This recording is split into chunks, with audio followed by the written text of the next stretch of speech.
That's clear. Is it a crime to insult somebody in public? Yes. Yes, it is. And it's a crime to insult them online as well? Yes. The fine could be even higher if you insult someone in the internet. Why? Because in internet, it stays there. If we are talking here face to face, you insult me, I insult you, okay, finish. But if you in the internet, if I insult you or a politician, That sticks around forever. Yeah. If somebody posts something that's not true, and then somebody else reposts it or likes it, are they committing a crime? Yeah, in the case of reposting, it is a crime as well, because the reader can't distinguish whether you just invented this or just reposted it. That's the same for us. The punishment for breaking hate speech laws can include jail time for repeat offenders. But in most cases, a judge levies a stiff fine and sometimes keeps their devices. How do people react when you take their phones from them? they are shocked. I don't know, man. I don't understand why you would laugh at such a thing. I think you enjoy it. And I think it makes me think you might have been bullied back in the day and you enjoy the power. It's 6:01 on a Tuesday morning, and we were with state police as they raided this apartment in northwest Germany. Hier ist die Polizei, wir müssen bitte mal mit Ihnen reden. Inside, 6 armed officers searched a suspect's home, then seized his laptop and cell phone. Prosecutors say those electronics may have been used to commit a crime. The crime, posting a racist cartoon online. At the exact same time across Germany, Wir haben einen Durchsuchungsbeschluss für diese Wohnung. more than 50 similar raids played out.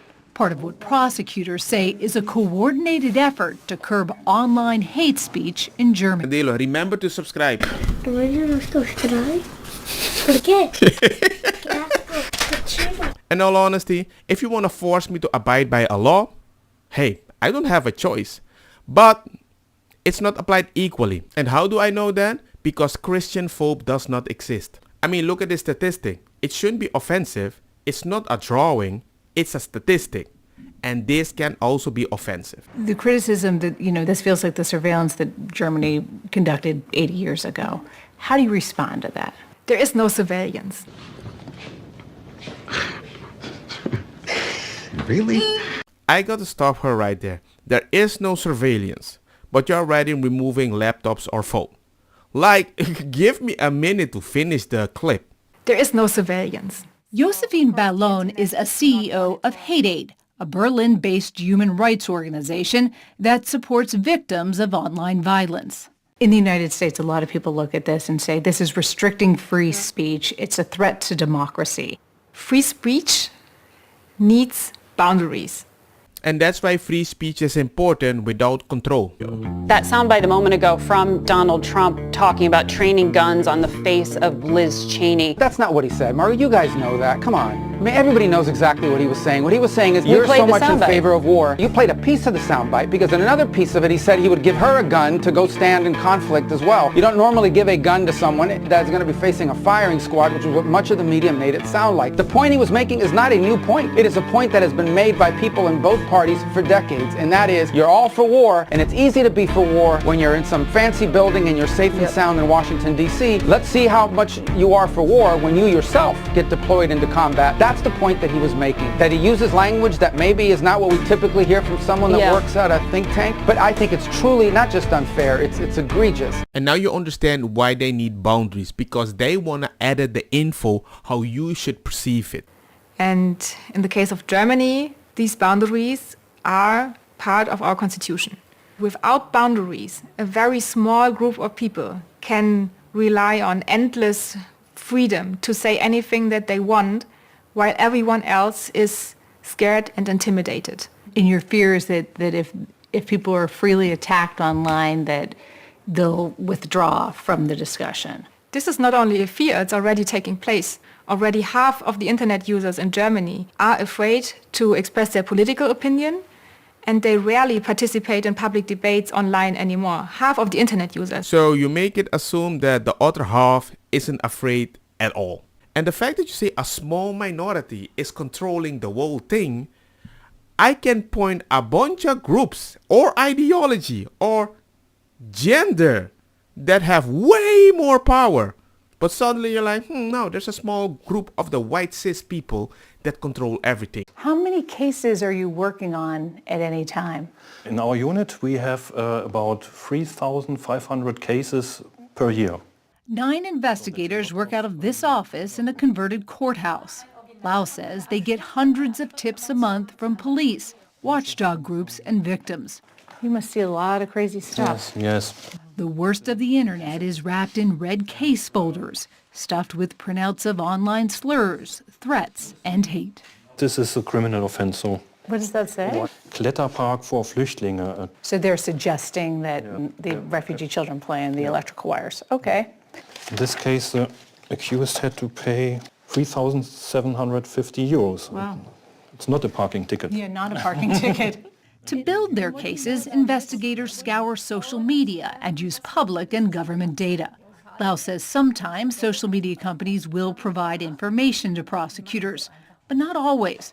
So the task force employs special software investigators to help unmask anonymous users. So this is suggesting you kill people seeking asylum here. Lau says his unit has successfully prosecuted about 750 hate speech cases over the last 4 years. My conclusion, when they think you have way more power related to your ancestor, anything you say that offend anybody else is hate speech.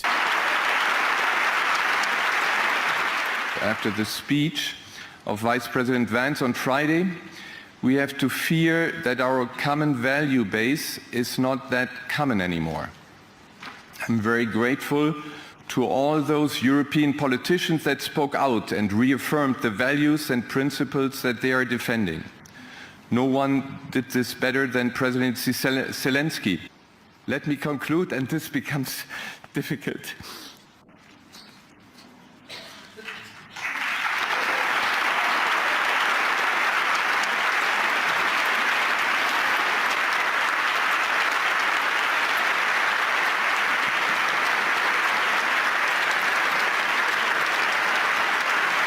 So deplorable weirdo said this fragile little chairman of Munich Security Conference had a full meltdown because J.D. Vance didn't bow down and kiss the ring of his incompetent, spineless globalist buddies. How tragic. Imagine being such a pathetic, weak little weasel that a speech filled with facts sends you into a public tantrum. These people are used to American leaders groveling at their feet that the second they hear something resembling the truth, they will crumble like a wet paper. Nope, stop talking, go to jail. I think this speech, if you place it in Germany, that's hate speech. Well, he was standing in a country where free speech was weaponized to conduct a genocide. And he met with the head of a political party that has far-right views and some historic ties to extreme groups. The context of that was changing the tone of it. And you know that the censorship was specifically about the right. No, I have to disagree with you. Free speech was not used to conduct a genocide. The genocide was conducted by an authoritarian Nazi regime that happened to also be genocidal because they hated Jews and they hated minorities and they hated those that they had a list of people they hated, but primarily the Jews.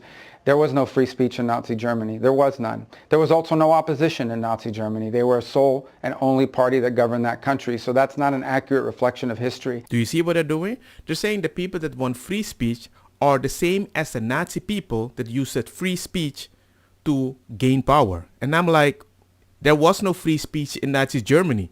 So the fact that people are talking about controlling speech. Something. I'll take a bit of umbrage here. I'll speak on behalf of my colleagues. I think I can say we are all willing to work with anyone who's serious about doing the work of censoring the American people and advancing progress. Those Democrats, you actually reflect more certain things of the people that you're blaming me that I am, or other countries, or other skin color. Don't get me wrong, ako sa kita bong, puta fire na mi blonde kush hash purple skunk criollo colombici jam jam turlo keta verdeta welcome.